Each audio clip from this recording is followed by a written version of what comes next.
The Columbia 300 Messenger Powercor Pearl releases in just a few weeks, and here's everything you need to know before you pick one up yourself. The Messenger Powercor Pearl is a symmetrical pearl ball with a cover stock of the Columbia 300 Reflex Pearl, which is something that you found on the Kaboom, on the older Messenger Powercor Pearl, and if you go really far back, the old Spoiler Alert.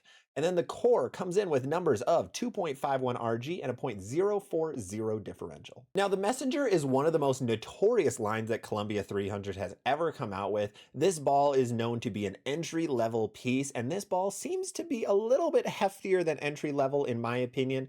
It seems a little bit stronger and a little bit smoother than even the Kaboom from Columbia 300. Now, from watching a lot of reviews, looking at the numbers, seeing what it does on the lane, I can confidently say that this ball is kind of similar to an IQ Tour. It is like a shiny IQ Tour. I don't think as long as an IQ Tour Ruby. It's kind of in between the Tour and the Ruby if you're a Storm fan. Otherwise, it's going to be something that is about the same length as an Arctic Vibe, but in my opinion, a little smoother, not as chuggy or strong rolling.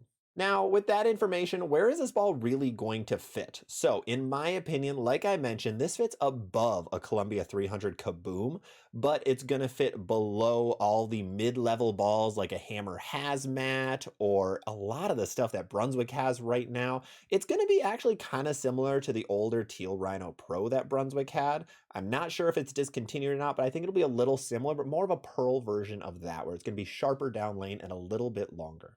Now, the Messenger comes in at $120 from Bowler's Mart, which is interesting. That's a bit more than a lot of the entry-level pieces. So if you're a newer bowler, I would not personally recommend this ball. I would go with something like a Vibe or a Hustle. Those are a little bit cheaper, $10 to $20 cheaper to be exact.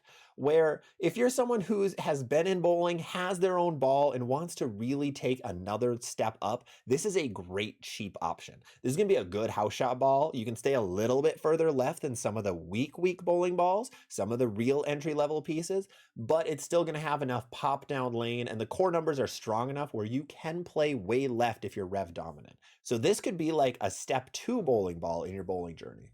That's going to be it for the Columbia 300 Messenger Powercor Pearl. It is a super long name for a bowling ball, but let me know down below what you're thinking of this ball. I think this one's going to go under the radar pretty heavily. There's some other really cool Brunswick pieces coming out in the release day in a couple of weeks.